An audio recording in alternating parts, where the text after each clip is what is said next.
সংসদ ও গণভোট শেষে চলছে গণনা, ফলাফলের অপেক্ষায় দেশবাসী। আমরা একটা বিউটিফুল বাংলাদেশ দেখতে চাই, beautiful rules and regulation, so that সবাই হ্যাপি থাকতে পারে। ভালো লাগতেছে, দীর্ঘ 17 বছর পরে স্বাধীনভাবে ভোট দিতে পারতেছি। ভোটের হার সন্তোষজনক বলছে ইসি, নির্বাচন সুষ্ঠু হয়েছে জানিয়ে জয় পেতে আশাবাদী দুই দল। দেশবাসীর পক্ষ থেকে একটি চমৎকার বলা যায় যে অংশগ্রহণের মাধ্যমে তারা সেটাকে বাস্তবে তারা দেখিয়ে দিয়েছে। নির্বাচন কমিশন, সশস্ত্র বাহিনী, অন্তর্বর্তীকালীন সরকার এবং আইনশৃঙ্খলা বাহিনী সহ নির্বাচন পরিচালনার সঙ্গে সম্পৃক্ত সবাইকে আন্তরিকভাবে ধন্যবাদ ও শুভেচ্ছা জ্ঞাপন করছি। উচ্ছ্বাস উদ্দীপনায় ভোট দিলেন সারা দেশের মানুষ। দু এক জায়গায় বিচ্ছিন্ন সংঘর্ষে সাময়িক উত্তেজনা, পরিস্থিতি নিয়ন্ত্রণে তৎপর আইনশৃঙ্খলা বাহিনী।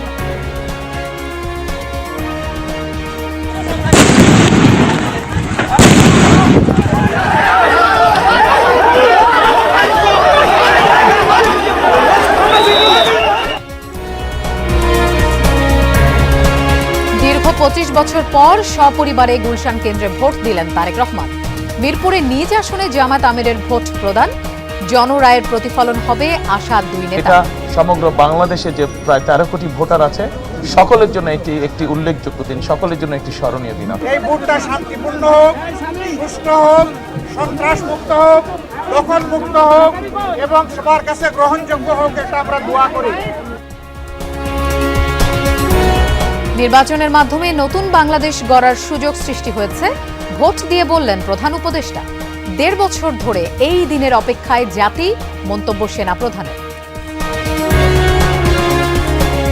নিজ নিজ আসনে ভোট দিলেন বিভিন্ন দলের হেভিওয়েট প্রার্থীরা। জয়ের ব্যাপারে আশাবাদী হলেও ভোটারদের হুমকি দেওয়ার অভিযোগ এনসিপি প্রার্থীদের।